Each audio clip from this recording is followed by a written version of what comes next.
My family demanded I put down my dog after my nephew dragged him by the collar and seriously injured him. Now they're crying when the cops are on my side. The first time my 13-year-old nephew Conrad spotted my rescue dog Mushu, his eyes lit up. I warned him that he had to be gentle because Mushu was still traumatized from his previous owner, but he didn't care. Moments later, I saw him cornering Mushu in the kitchen, pulling his ears and tail hard enough that Mushu started yelping. "Conrad, I told you to be gentle!" I yelled out, grabbing his wrist to stop him. His mother Gloria watched me grab him and immediately pushed me aside. "Okay, no. You do not touch my son. He was literally just playing," she argued. I took a deep breath to calm myself and knelt down to comfort Mushu. Gloria rolled her eyes. "You treat that dog better than people. Just keep your kid away from my dog," I said, not willing to argue. Things just started settling down when Conrad snuck a fork from the kitchen and started poking at Mushu again when he thought no one was looking. I confiscated the fork and said, "You wouldn't like it if I poked you with a fork too, right? So don't do it to a dog." Gloria overheard me and gave a disgusted expression. "Now you're lecturing my son?" "Well, I wouldn't be lecturing if he actually listened," I replied. "Well, maybe you shouldn't be so sensitive over a fork," she shouted. I was speechless. It felt like I was arguing with a person whose IQ was below room temperature. Completely pointless.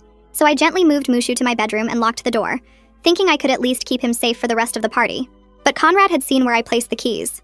So while the adults were busy playing cards, Conrad stole the keys from my purse and dragged Mushu out into the garage by the collar. He then lined up tiny firecrackers on the floor beside Mushu and lit it up. "It's funny how scared he gets," Conrad said while filming on his phone. Mushu tried to escape, but Conrad blocked his path. That's when Mushu, in pure terror, bit Conrad's arm and drew blood. The entire family froze when we heard Conrad scream. We all rushed toward the sound, and what I saw made my blood run cold. Conrad was on the ground, clutching his forearm while Mushu cowered in the corner, shaking violently. The smell of firecracker smoke hung in the air, and I could see the burnt paper scattered across the concrete floor. Conrad's phone was still recording from where it had fallen. Gloria pushed past me and dropped to her knees beside Conrad. "That beast attacked my baby!" She tried to pull Conrad's hand away to see the wound. There were deep puncture marks embedded on his arm. My dad grabbed a broom, trying to keep Mushu cornered while Gloria pressed on the wound. My mother stood in the doorway, hand over her mouth. "I told you that dog was dangerous," she said through her tears. My dad helped her take Conrad to her car and rushed to get him to the ER. From the hospital, she called animal control, sending pictures of Conrad's wound as proof. Within an hour, they were at my door with a seizure order. The officer looked stern until I showed him the security footage from my home cameras, as well as the recording from Conrad's own phone. His entire demeanor changed as he watched Conrad terrorize Mushu with forks and firecrackers. They called Gloria, letting her know they would not be taking my dog. She was furious and started making every possible threat on the call. "I'm reporting the animal shelter for corruption. You're choosing a dog over a child. Fine. If you won't do anything, I'll get justice myself." 20 minutes later, Gloria showed up in front of my house with boxes of fireworks. I watched from my window as she started setting up 12 rockets on the street, aimed directly at my house. "Let's see how your precious dog likes it when it's your house," she grinned. I grabbed my phone and my dog and hid in a bathtub, hoping it would protect us. I called 911, sobbing. "My sister's trying to shoot fireworks at my house. Please hurry." The police arrived just as Gloria was lighting the first rocket. One officer tackled her and stomped out the flame. Gloria screamed, "You don't understand! It's her dog that's the problem, not me." She fought against the handcuffs. Just as she screamed, one of the fireworks the officers had missed suddenly went off and shot up into the night sky before exploding with a boom that rattled my windows. I stayed crouched in the bathtub with Mushu pressed against my chest, both of us shaking as the sound echoed through the neighborhood. My ears were ringing so bad I could barely hear Officer Holt's voice on his radio calling for backup and a fire crew. Through the bathroom window, I could see red and blue lights flashing across my ceiling as his partner wrestled Gloria to the ground on my front lawn. She was still screaming something, but I couldn't make out the words over the ringing in my ears. Mushu whimpered and burrowed his head under my arm, his whole body trembling. I kept one hand on his back and used the other to check my phone, making sure the 911 call had gone through and help was actually coming. Within minutes, I heard sirens getting louder and louder until it sounded like half the police department was on my street. I peeked out the bathroom window and counted 3 more police cars pulling up, then a massive fire truck that blocked most of the road. Officers in dark uniforms were running around stomping out the remaining lit fuses on the fireworks Gloria had set up. 2 firefighters in heavy gear were checking my neighbor's bushes with flashlights, looking for any sparks that might have caught. I carefully stood up, keeping Mushu close to me, and made my way through the house to the back door. The front was too chaotic with all the emergency vehicles, and I didn't want Mushu anywhere near the flashing lights or the noise. I carried him through the kitchen and out the back door, then around the side of the house to get inside through the garage. He was shaking so hard I could feel his heartbeat racing against my arms. Once we were safely inside, I set him down in the living room, and he immediately ran to hide under the coffee table. I grabbed a blanket and draped it over the table to make it darker and more den-like for him. My hands were shaking as I tucked the edges of the blanket around the table legs. Someone knocked hard on my front door and I jumped, my heart pounding. I walked over and looked through the peephole to see Officer Holt standing there with his notepad out. I opened the door and he asked me to step outside to give a statement about what happened. The cool night air hit my face as I stepped onto my porch, and I realized I was sweating despite the temperature. I started explaining everything from the beginning. How Conrad had been hurting Mushu earlier today, how Mushu bit him in self-defense, how animal control came and then reversed their decision after seeing the videos. Officer Holt was writing everything down in his notepad, nodding as I talked. I told him about Gloria's threatening phone call and how she showed up 20 minutes later with boxes of fireworks. He asked me to send him copies of all my security footage, and I pulled out my phone right there to forward the files. He also wanted Conrad's phone video that showed him lighting the firecrackers around Mushu, the one animal control had already watched. My voice was shaking as I explained how I hid in the bathtub, because I didn't know what else to do. Officer Holt looked up from his notepad and told me I did the right thing by calling 911 and staying safe. He said he needed me to send those video files as soon as possible for evidence. I could hear Gloria screaming from somewhere nearby, and when I looked past Officer Holt, I saw her in the back of a police car. Her face was pressed against the window, red and twisted with rage. She was yelling something about me choosing a dangerous animal over my own nephew. I couldn't make out all the words, but I heard her screaming that everyone would know what kind of person I am. Neighbors had come out of their houses and were standing on their porches or in their driveways watching everything unfold under the streetlights. I recognized Hannah from 2 houses down and Mr. Avery from across the street. They were all staring at the scene, at the police cars and fire truck and Gloria in handcuffs. I felt my face burning with shame even though I knew I hadn't done anything wrong. Officer Holt asked for my phone again and I handed it over with the security footage already pulled up and ready to play. He stood there on my porch watching the whole thing, his expression getting harder as he saw Conrad pulling Mushu's ears and tail in the kitchen, then later with the fork, then finally in the garage with the firecrackers. The video showed Conrad blocking Mushu's escape and laughing while Mushu tried to get away from the explosions. When Officer Holt got to the part where Mushu bit Conrad's arm, he paused the video and replayed that section twice. Then he watched Conrad's own phone recording that showed the same scene from a different angle. Officer Holt handed my phone back and told me this evidence clearly showed what really happened. He said the videos prove Conrad was hurting Mushu on purpose, and that Gloria's actions tonight were planned and dangerous. He explained that she was going to face serious charges for what she did with those fireworks. The fire crew was still walking around my property with their equipment, checking every inch of my house and yard. One of them called out that they found scorch marks on the vinyl siding near my garage. I walked over with Officer Holt to look, and sure enough, there was a black streak where one of the rockets had grazed the side of my house before exploding in the street. The firefighter took pictures with his phone and wrote notes on a clipboard. Another firefighter was over at my neighbor's hedge with a small fire extinguisher, putting out a brush fire that had started from the sparks. The fire captain came over and explained they were documenting all the property damage and fire hazard for their report. He took more photos of the scorch marks and measured the distance from where Gloria had set up the fireworks to where they hit. I heard a car pulling up fast and turned to see my parents' sedan screeching to a stop behind one of the police cars. My mother jumped out before my father even had the car in the park. Conrad was in the back seat with his arm wrapped in white bandages. My mother took one look at all the police cars and the fire truck and immediately started yelling. She marched straight toward Officer Holt, demanding to know why Gloria was arrested when her grandson was the one who got hurt. Her voice was shrill and angry as she pointed at the police car where Gloria was sitting. Officer Holt held up his hand and asked her to calm down so he could explain the situation. My father got out of the car more slowly, looking exhausted and defeated. He put his hand on my mother's shoulder and quietly asked everyone to calm down so we could sort this out. He looked like he had aged 10 years since this afternoon. His shoulders were slumped and there were dark circles under his eyes. Officer Holt explained in a calm voice that the evidence clearly shows Conrad hurt the dog on purpose, and that Gloria committed multiple crimes tonight by trying to shoot fireworks at my house. My mother started to argue, but my father squeezed her shoulder and she went quiet. Officer Holt showed them some of the footage on my phone, the parts where Conrad was tormenting Mushu. My mother's face went pale as she watched, but she didn't say anything else. My father just looked down at the ground and shook his head slowly. The whole street was still lit up with emergency lights, and I could see more neighbors coming out to watch. I went back inside to check on Mushu and found him still hiding under the coffee table with the blanket draped over it. I lay down on the floor next to him and reached under to pet his head. He licked my hand once but didn't come out. I stayed there with him until I heard the police cars and fire truck finally start to leave. The next morning, I woke up to someone knocking on my door. Mushu was sleeping in his crate in my bedroom, finally calm after the chaos of last night. I looked through the peephole and saw Officer Ursula Duffy from Animal Control standing on my porch with a clipboard. I opened the door and she explained she was here to follow up on the bite incident from yesterday. She came inside and I showed her to the living room where we sat down. Officer Duffy explained that because Mushu did break skin when he bit Conrad, he needed to complete a mandatory 10-day quarantine period at home to watch for rabies. She said this was required even though his shots were current and up to date. I felt that guilty feeling wash over me again, the same one from yesterday when I first saw Conrad bleeding. Even though Mushu was defending himself from being hurt, he still bit someone and drew blood. Officer Duffy must have seen the look on my face because she told me not to blame myself or my dog. She said she had reviewed all the evidence and it was clear Mushu was provoked. After she left, I walked around my house taking pictures of everything. I photographed the black scorch marks on my siding near the garage. I took pictures of the burnt spots on my driveway where the fireworks had been set up. I documented the damage to my neighbor's hedge where the small fire had started. Officer Holt had told me last night to build a paper trail of everything that happened. I saved all the photos to a folder on my phone labeled with yesterday's date. Then I drove to urgent care because my chest felt tight and I kept coughing.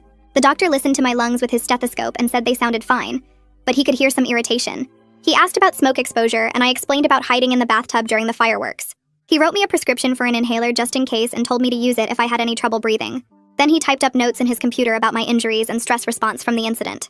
I asked him for a copy of his notes for my records, and he printed them out right there.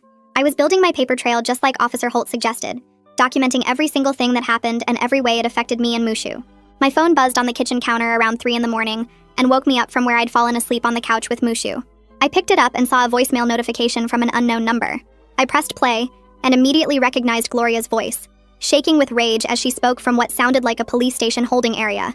She said she was going to sue me for every penny of Conrad's medical bills and his emotional trauma from the attack. Her voice got louder as she went on about how I'd destroyed our family and chosen a dangerous animal over my own nephew. She said she'd make sure everyone we knew understood what kind of monster I was, that I cared more about a dog than a child who needed stitches. The voicemail ended with her saying her lawyer would be in touch and I'd regret ever getting her arrested. I saved the voicemail and added it to my evidence folder, then tried to go back to sleep but couldn't stop replaying her words in my head. Around 2 that afternoon, someone knocked on my front door, and I looked through the peephole to see my neighbor Hannah standing there with something in her hand. I opened the door and she held up a small USB drive, explaining that her doorbell camera had caught the entire fireworks incident last night. She said the video showed Gloria's face clearly as she set up the rockets and even picked up audio of her talking about making my dog pay. Hannah told me she'd already given a copy to the police, but wanted me to have one too in case I needed it for court or insurance. I thanked her about 5 times and she squeezed my shoulder before heading back to her house. I plugged the USB drive into my laptop right away, but couldn't bring myself to watch it yet. Just knowing it existed felt like enough for now. Instead, I spent the rest of the afternoon making my house more secure, starting with new deadbolt locks on both the front and back doors. I drove to the hardware store and bought the strongest locks they had, plus a motion sensor light for the driveway. I installed everything myself using YouTube videos as guides, testing each lock multiple times to make sure it held firm. Then I took my spare keys from the fake rock by the garage where I used to hide them and found a new hiding spot inside the house that only I knew about. I moved Mushu's bed into my bedroom and set up the heavy-duty crate I'd ordered online last month, lining it with soft blankets so he'd feel safe inside. The crate had a solid door that locked from the outside, and I positioned it in the corner where Mushu could see me from my bed. He sniffed around it cautiously, but eventually walked inside and lay down, which made me feel like I was doing something right. My house was starting to feel less like a home and more like a fortress, but at least Mushu would be protected if anyone tried to get to him again. My father called while I was moving furniture around to make room for Mushu's crate. He asked if we could all sit down as a family and talk through what happened before things got any worse between me and Gloria. I told him I wasn't ready to be in the same room as Gloria or my mother right now, that I needed time to process everything that had happened. He sounded hurt when he responded, but said he understood my feelings. Then he got quiet for a second before mentioning that Conrad had been asking why I hated him so much. I felt that familiar guilt wash over me but pushed it away, reminding myself that Conrad had tortured my dog on purpose and filmed it. I told my father I didn't hate Conrad, but I needed space from everyone right now. He said okay, and we hung up without saying goodbye. The next morning, a man named Jack from my insurance company knocked on my door with a clipboard and camera. He explained he was there to assess the damage from the fireworks and take measurements of the burnt siding. He walked around my house with a tape measure, taking photos of every scorch mark and writing notes on his forms. He estimated the repair would cost around $3,000, but said my homeowner's policy would cover most of it after my $500 deductible. Jack mentioned that the insurance company would probably go after Gloria to get their money back through something called subrogation if she got convicted of the charges. He gave me a copy of his assessment report and said someone would call me in a few days to schedule the repairs. After he left, I looked up what subrogation meant and felt relieved that I wouldn't have to personally sue Gloria to get the money back. I called the legal aid office that afternoon and made an appointment with an attorney named Celine to discuss getting a restraining order. The receptionist said Celine had an opening the next day at 10 in the morning. I showed up 15 minutes early with a thick folder containing all my documentation, photos, videos, and reports. Celine met me in a small conference room and listened to my entire story without interrupting once. She reviewed every piece of evidence I'd brought, watching both the security footage and Conrad's phone video with a serious expression. When I finished explaining everything, she said I had an extremely strong case for a protective order against Gloria. She started filling out the paperwork right there, asking me specific questions about dates and times and exact quotes of what Gloria had said. Celine explained the process for getting an emergency hearing and what I should expect when we went before the judge. Her matter-of-fact tone helped me feel less emotional about the whole situation. The next day, I met with Celine again, and she walked me through what would happen at the protective order hearing. She helped me organize all my evidence into a clear timeline that showed exactly how events unfolded. We put the fork incident first, then the firecrackers in the garage, then the bite, then Gloria's threats on the phone, and finally the fireworks attack. Celine had me practice telling my story out loud, coaching me to stay calm and stick to facts without getting defensive or angry. She said judges respond better to people who seem rational and credible rather than emotional and vengeful. We went through potential questions Gloria's lawyer might ask and how I should answer them honestly but briefly. By the end of the session, I felt more prepared and less scared about facing Gloria in court. That same afternoon, the animal control supervisor named Hadley came to my house for the mandatory quarantine home visit. She spent about 30 minutes observing Mushu, watching how he moved around the house and how he reacted to different sounds. She made notes in her report about his body language and the way he flinched at loud noises. Hadley told me she'd seen hundreds of dog bite cases in her career, and this was one of the clearest examples of justified self-defense she'd ever encountered.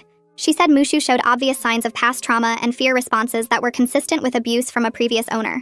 Before she left, she signed off on the home quarantine paperwork and said I was doing everything right to help Mushu recover.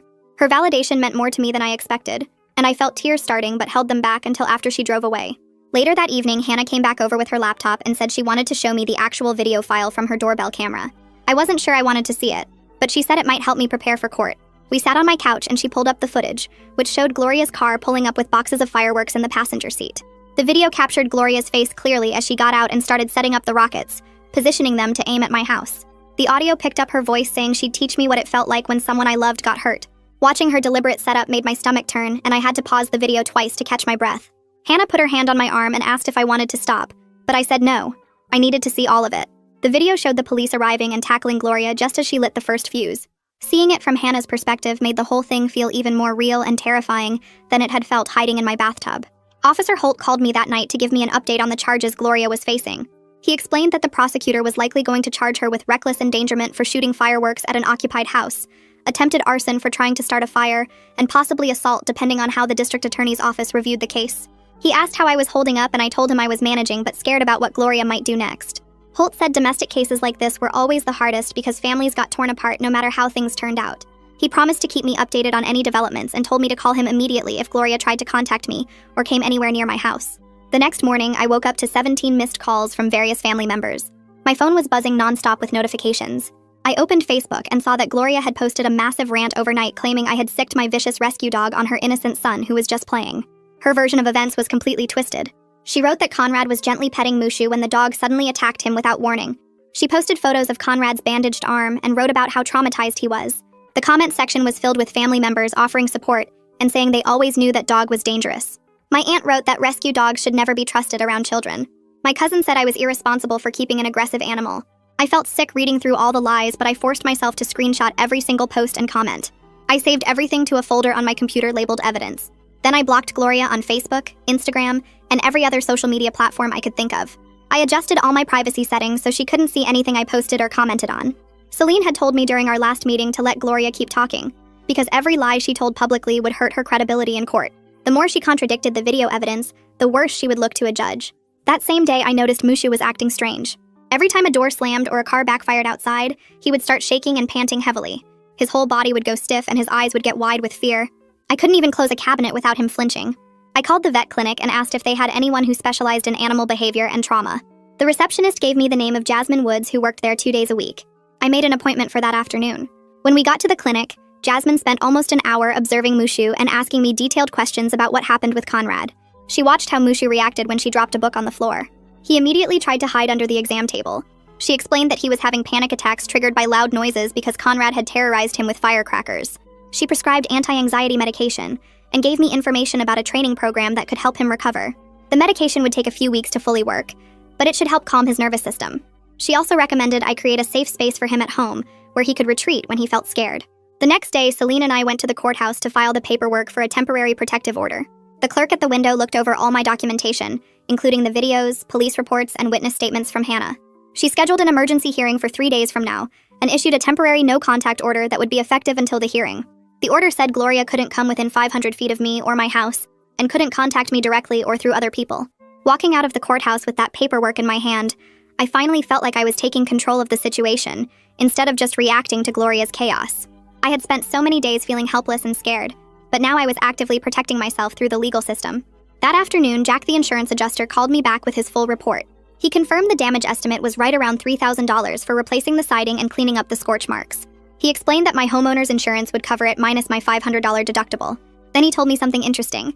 He said if Gloria got convicted of the criminal charges, the insurance company would definitely go after her to recover what they paid out. The subrogation process was separate from any criminal restitution she might owe. That meant she could end up paying for the damage twice, once to the insurance company, and once as part of her criminal sentence. I thanked him for the information and hung up feeling a bit better about the financial side of things. 2 days later, my father showed up at my door without calling first. I saw his car pull up and felt my stomach drop. He knocked softly and asked if we could talk. I let him in but stayed standing near the door. He started by saying he understood I was upset, but asked if I would consider dropping the protective order for the sake of family unity. He said Gloria was sorry, even though she hadn't actually said those words to me herself. He mentioned that Conrad was having nightmares and was traumatized by everything that happened. I took a deep breath and told him that Gloria literally tried to burn down my house with fireworks. I said I wasn't backing down just to make everyone comfortable. He looked hurt, but I held firm. I explained that until Gloria took real responsibility for her actions and stopped blaming Mushu for defending himself, I needed legal protection from her. My father nodded slowly and left without arguing further. That evening, my mother left me a voicemail. Her voice was cold and angry. She said she wouldn't be visiting my house anymore as long as I had that dangerous dog. She called me selfish and cruel for keeping an animal that hurt a child. She said I was choosing a pet over my own family, and that she was ashamed of me. Listening to her words felt like being punched in the stomach.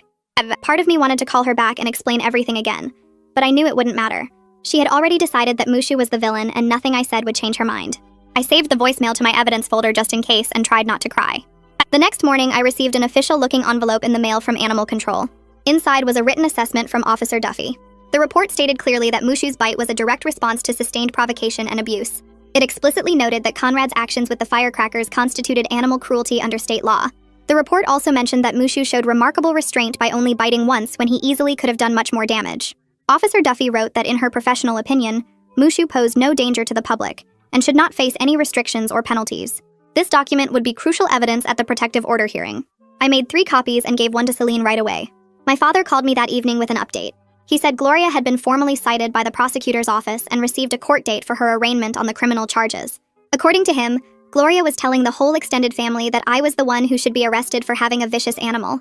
She had apparently convinced herself that she was the real victim in all of this. She was saying the police were corrupt, and that the videos had been edited to make her look bad. My father sounded exhausted trying to deal with her delusions. I thanked him for keeping me informed, but told him I couldn't discuss Gloria with him anymore because it was too stressful. 3 days later, I sat in the courthouse waiting room with Celine before the protective order hearing. My hands were shaking as we went over my testimony one last time. When we entered the courtroom, I saw Gloria sitting on the opposite side with her attorney. She glared at me with pure hatred. The judge called the hearing to order and asked me to take the stand. I testified about everything that happened, starting with Conrad pulling Mushu's ears and tail at the party. I explained how I had locked Mushu in my bedroom for safety, but Conrad stole my keys. I described finding Conrad in the garage with the firecrackers and Mushu's terrified reaction. I talked about the bite and how Animal Control had reviewed all the evidence. Then I testified about Gloria's threats on the phone and her showing up with boxes of fireworks aimed at my house.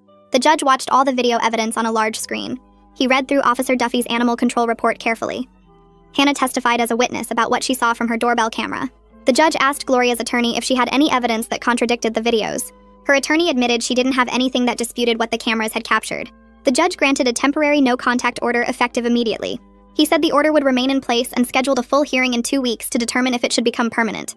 Walking out of that courtroom, I felt like I could finally breathe again. 2 days after the protective order hearing, my father called to tell me that Conrad's school counselor wanted to talk to me. He said the counselor's name was Louis Mann, and he was working with Conrad on therapy related to the incident. Louis wanted my perspective to help Conrad process what happened and understand the consequences of his actions. I listened to my father explain this and felt my chest tighten with stress. I told him politely that I wasn't comfortable having any contact with Conrad or anyone on Gloria's side right now, not even through a therapist. I suggested that Louis could review the video evidence if he wanted to understand what actually happened, since the footage showed everything clearly. My father sounded disappointed, but said he understood. He hung up without pushing further. I sat on my couch afterward feeling guilty for saying no, but I knew I needed to protect my own mental health right now. The next morning, I found a thick envelope in my mailbox from a law office I didn't recognize. Inside was a formal demand letter on expensive letterhead from an attorney named Catherine Diaz. The letter claimed I owed Gloria $25,000 for Conrad's medical bills, pain and suffering and emotional distress caused by my dangerous animal. It used legal language to make everything sound official and threatening. My hands shook as I read through the 3-page letter listing all the ways they planned to pursue me if I didn't pay within 30 days. I didn't respond directly or call the number listed. Instead, I immediately scanned the entire letter and forwarded it to Celine and to my insurance company. Celine called me back within an hour and told me this was a classic intimidation tactic. She said to ignore it completely and not to communicate with Catherine Diaz under any circumstances. She explained that Gloria's attorney was trying to scare me into settling before the criminal case was resolved. Hearing Celine's calm, professional voice helped me stop panicking. 10 days after the bite incident, Animal Control officially completed Mushu's quarantine period. Officer Duffy came by for a final check and confirmed he showed no signs of rabies, exactly as expected given his vaccination records. She handed me a formal closure letter stating the case was resolved and all restrictions on Mushu were removed. I felt relief wash over me as I read the official document. That same afternoon, I started the behavioral training program that Jasmine Woods had recommended. I set up a quiet space in my living room and played recordings of fireworks and loud noises at very low volumes. Mushu would flinch at first, but I'd give him treats and calm reassurance until he relaxed. We did these exercises for 15 minutes each evening, slowly building his tolerance. The first few sessions were rough because he'd start shaking even at low volumes. But by the end of the week, I could see tiny improvements in how quickly he calmed down. Hannah stopped by while I was outside with Mushu in the backyard a few days later. She asked how I was holding up and said she'd been thinking about me. I told her about the protective order and the demand letter, and she shook her head in disbelief at Gloria's behavior. Hannah said she'd be happy to testify at any future hearings if I needed her to. She mentioned that the whole neighborhood had seen what Gloria did that night, and most people were on my side. Several neighbors had apparently asked her about the incident and expressed concern for me. Hearing this made me feel less isolated, even though my own family had mostly turned against me. I thanked Hannah for her support and for the doorbell footage that had been so crucial. She gave me a hug and told me to call if I needed anything. Having at least one person in my corner who wasn't being paid to help me meant more than I could express. Over the next few days, I sat down at my computer and created a detailed timeline document of everything that had happened. I started from the moment Conrad first spotted Mushu at the party and went through every incident chronologically. I added timestamps from the security footage and Conrad's phone video. I included photos of the firecracker burns on the garage floor, the scorch marks on my siding, and screenshots of Gloria's social media posts. I attached copies of the animal control reports, the police reports, and Hannah's doorbell camera footage. I organized witness statements from Hannah and the responding officers. By the time I finished, the document was 23 pages long with clear sections and an index. Having everything laid out so clearly helped me feel less overwhelmed and more prepared for whatever came next. I sent the complete packet to Celine for her review. She called me the next day and said it was one of the most thorough evidence compilations she'd ever seen from a client. She said this level of documentation would be incredibly valuable for any future proceedings. My father called again a week later with unexpected news. He told me that Child Protective Services had showed up at Gloria's house to do a welfare check on Conrad. Someone had reported concerns about the home environment after the fireworks incident became public. The CPS worker interviewed Gloria and Conrad separately and inspected the house. My father said Gloria was absolutely furious and convinced I was the one who called them, even though I honestly hadn't. I told my father I had no idea who made the report, which was the truth. He believed me but said Gloria was telling everyone I was trying to destroy her family. The CPS visit had apparently shaken her badly because she realized how serious the situation had become. My father sounded exhausted trying to manage Gloria's anger while also staying in contact with me. I felt bad for putting him in the middle, but I wasn't going to apologize for protecting myself. The following Monday, I had to have an uncomfortable conversation with my boss at work. I explained in general terms that I was dealing with a family legal situation that would require me to attend court hearings and meetings with attorneys over the next few months. I asked if there was any way I could have flexible hours or work from home on days when I had appointments. My boss listened carefully and asked a few basic questions without prying into details. She told me she appreciated me being upfront about the situation and said we could definitely work something out. She approved me to work remotely on court days as long as I kept up with my deadlines and stayed available by email. I was incredibly grateful for her understanding, but also embarrassed that my family drama was affecting my professional life. I'd always kept work and personal life completely separate before this. Around this same time, I noticed that several of Gloria's friends who had initially supported her online had gone quiet. When the police report became public record, people could see the actual facts of the case. The report contradicted everything Gloria had claimed in her social media posts. People were starting to realize she'd lied about Conrad just playing innocently, and Mushu attacking unprovoked. A few of her friends even deleted their supportive comments from her posts. I didn't feel vindicated or happy about this. Mostly I just felt tired of the whole situation and wished it would all be over. I wanted my life back and to stop thinking about Gloria and Conrad every single day. My insurance company finally sent me the official letter about the siding repair coverage. They confirmed they'd cover $2,500 of the repair costs after I paid my $500 deductible. Jack called me to explain the breakdown and mentioned again that the insurance company would pursue Gloria for reimbursement through subrogation once the criminal case was resolved. He said this was standard procedure when another party was clearly at fault for property damage. I was relieved I wouldn't have to pay the full $3,000 out of pocket. The deductible was manageable even though it hurt to spend that money on damage Gloria had caused. Jack scheduled the repair crew to come out the following week to replace the damaged siding. Every evening after work, I continued Mushu's desensitization training program. I gradually increased the volume of the recorded fireworks and other loud noises by small increments each session. Mushu was making slow but steady progress. He could now stay relatively calm at low to moderate volumes as long as I was there with treats and reassurance. When a truck backfired on the street one afternoon, he flinched but didn't have a full panic attack like he would have 2 weeks earlier. I called Jasmine Woods to give her an update on his progress. She said his improvement was a good sign that he could recover from the trauma with time and patience. She reminded me that healing wasn't linear, and there would probably be setbacks along the way. But overall, she was pleased with how well he was responding to the training.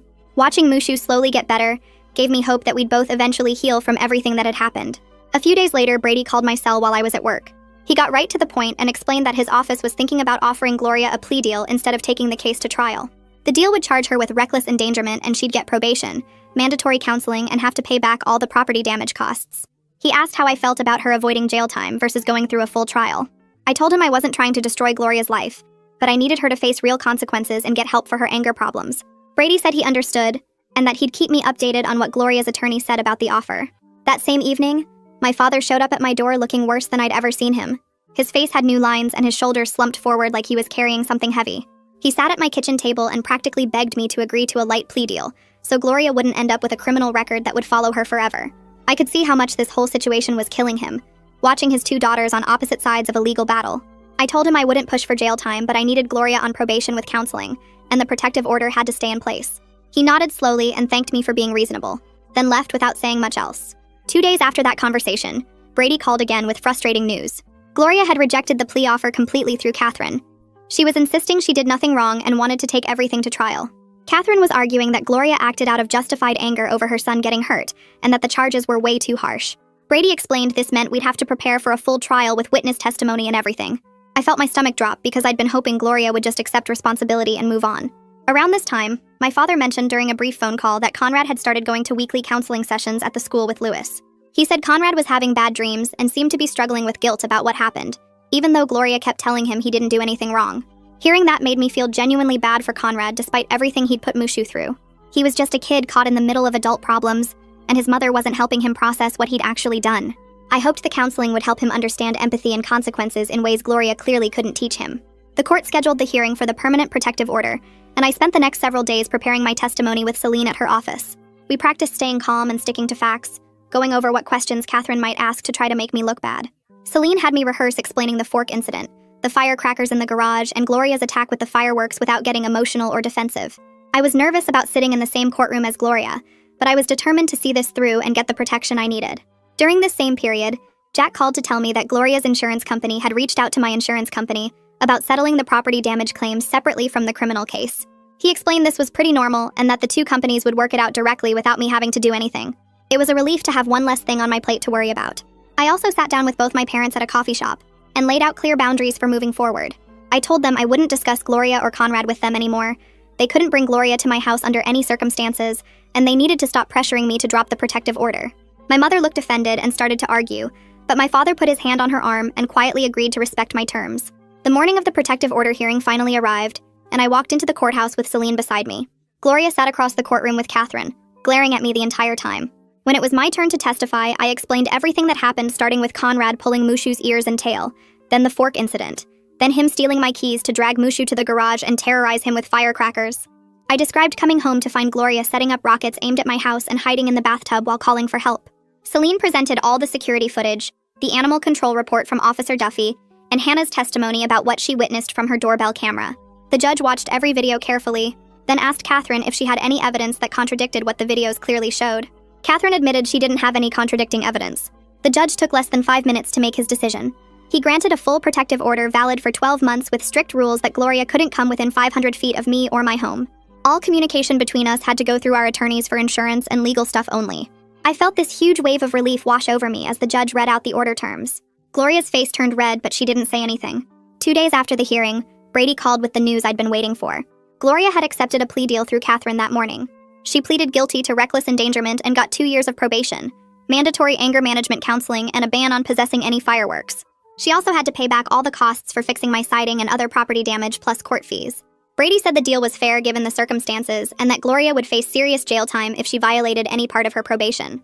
I thanked him for keeping me informed through the whole process and hung up feeling like a massive weight had been lifted off my shoulders. Jack called 3 days later with news about the insurance claim. He explained that my insurance company had approved the full payout for the property damage, and they were moving forward with subrogation against Gloria as part of her restitution. The repairs would be scheduled within the next 2 weeks once the contractor had an opening. I felt the financial pressure ease knowing I wouldn't be stuck paying for damage Gloria caused. Jack walked me through the paperwork I needed to sign and said his company would handle collecting from Gloria directly through the court system. It was one less thing I had to worry about dealing with myself. The next morning, Jack called again with even better news. Gloria's insurance company had settled Conrad's medical bills directly with the hospital without involving me at all. Jack said this was the best possible outcome because it meant no civil lawsuit and no ongoing financial fights between our families. The legal pieces and money issues were finally falling into place after weeks of uncertainty.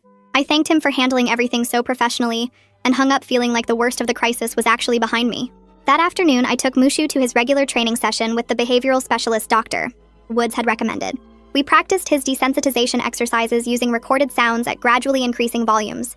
Mushu managed to stay calm through moderate noise levels that would have sent him into a panic attack just a few weeks ago. Dr. Woods watched him carefully and made notes about his progress. She said his improvement was significant enough that we could reduce his anxiety medication slightly and see how he handled it. Watching Mushu slowly recover gave me real hope that we would both heal from everything that happened. The trauma wouldn't disappear overnight, but seeing concrete progress made it feel possible. My father showed up at my door the following Saturday afternoon for his first visit since I set the new boundaries. He looked nervous standing on my porch holding a bag of bagels from the bakery we used to go to together. I let him in, and we sat at the kitchen table eating breakfast food at 3 in the afternoon like we sometimes did when I was younger. He didn't mention Gloria or Conrad once during the whole visit.